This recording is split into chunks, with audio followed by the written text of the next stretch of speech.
কক্সবাজারের চকরিয়ায় মোটরসাইকেল চোরাই চক্রের মূল হোতাসহ 5 জনকে আটক করেছে পুলিশ।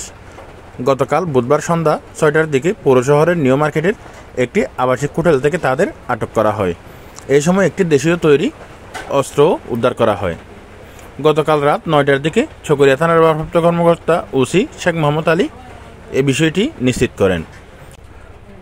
আটককৃত ব্যক্তিরা হলেন চকরিয়া পৌরসভার মগবাজার বিনামারা এলাকার জসিমউদ্দিনের ছেলে কামরুল ইসলাম ছোটন, উপজেলার ডোলহাজারা ইউনিয়নের মালুমঘাট রিংবং গ্রামের নুরুল কবিরের ছেলে মাহমুদুল করিম, পৌরসভার বিনামারা হাসমর মাস্টারপাড়া এলাকার গিয়াসউদ্দিনের ছেলে সাইবুল ইসলাম, পৌরসভার পালাকাটা কাশেম মাস্টারপাড়া গ্রামের আবুল কাশেমের ছেলে আরফাতুল ইসলাম ও পৌরসভা 8 নম্বর ওয়ার্ডের চেয়ারম্যান পাড়ার মুজিবুল হকের ছেলে মিনহাজুর রহমান নয়ন। আটককৃত ছিনতাইকারীরা চট্টগ্রাম কক্সবাজার মহাসড়ক ও চকরিয়া পৌর শহরে ছিনতাই ও মোটরসাইকেল চুরিসহ নানা অপরাধ সংঘটিত করে আসছিলেন বলে জানা যায়।